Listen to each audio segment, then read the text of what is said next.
At process, Interior Ministry nominee Professor Kithure Kindiki was the first interviewee to face scrutiny from members of parliament, with the committee members greeting him and raising substantial questions regarding his approach to managing protesters if reinstated as the CS for Interior Security.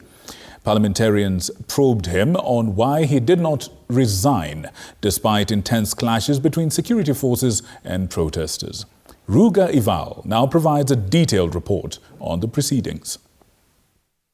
Professor Kithure Kindiki, the prospective Cabinet Secretary for Internal Security in Kenya, appeared before the National Assembly's Committee on Appointments, Kikuyu MP Kimani Ichung'wah, the majority leader, inquiring about the way forward regarding demonstrations in Kenya. That 20-40 people can be killed around one small area like Kware. Kindiki responding by indicating that if he were to return to the office, the first step would be to define where Kenyans should protest. Protesters who want to present petitions can stand, demonstrate and present petitions to that public office or that public institution. A heated exchange was witnessed inside the parliamentary buildings as Professor Kindiki underwent extensive questioning. Kind of thing that happened, in my view, you look like somebody was lost. Your presence was not being felt. Your omnipresence was not being felt, if I may say so, because you could see abductions were happening.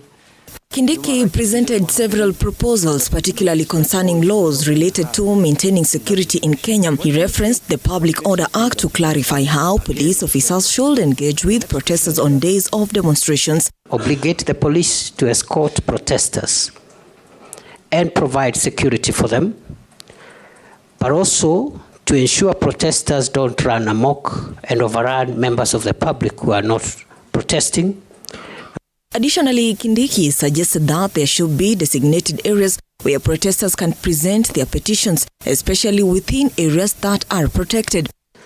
All public institutions to designate an area within their premises or within the vicinity of their premises where a group of protesters who want to present petitions can stand, demonstrate and present petitions to that public office or that public institution.